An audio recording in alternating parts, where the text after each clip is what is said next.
नमस्कार. आज आपण महाराष्ट्रातील एका अत्यंत महत्त्वाच्या कागदपत्राबद्दल बोलणार आहोत. तुम्ही महाराष्ट्रातील जमीन मालक असाल तर हा व्हिडिओ तुमच्यासाठी आहे.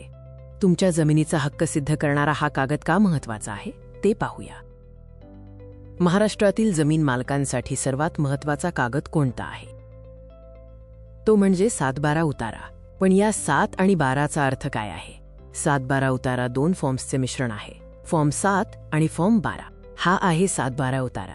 7 म्हणजे फॉर्म 7 मालमत्तेचे तपशील आणि 12 म्हणजे फॉर्म 12 पीक आणि शेतीची माहिती. 7/12वर कोणती महत्त्वाची माहिती असते जी तुम्हाला माहीत असायलाच हवी? या कागदपत्रावर तुमच्या जमिनीचा गट नंबर आणि क्षेत्रफळ स्पष्टपणे नमूद असते. यात तुमचा गट नंबर, जमिनीचे क्षेत्रफळ, भोगवटादार, मालकचे नाव आणि जमिनीवर काही कर्जबोजा फेरफार आहे का हे नमूद असते.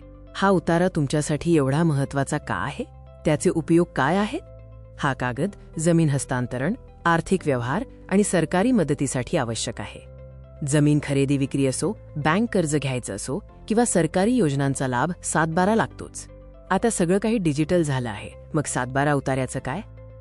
उत्तम बातमी, तुम्हाला तलाठी कार्यालयात जाण्याची गरज नाही. आता तुम्ही तो महाभूमी महाभूलेख पोर्टलवर डिजिटल स्वरूपात डाउनलोड करू शकता. म्हणूनच 7/12 उतारा कायम अपडेटेड ठेवा आणि त्याची पडताळणी करा. तुम्ही आता 7/12 बद्दल महत्त्वाची माहिती शिकला आहात. हा व्हिडिओ तुमच्या मित्रपरिवारासोबत शेअर करा.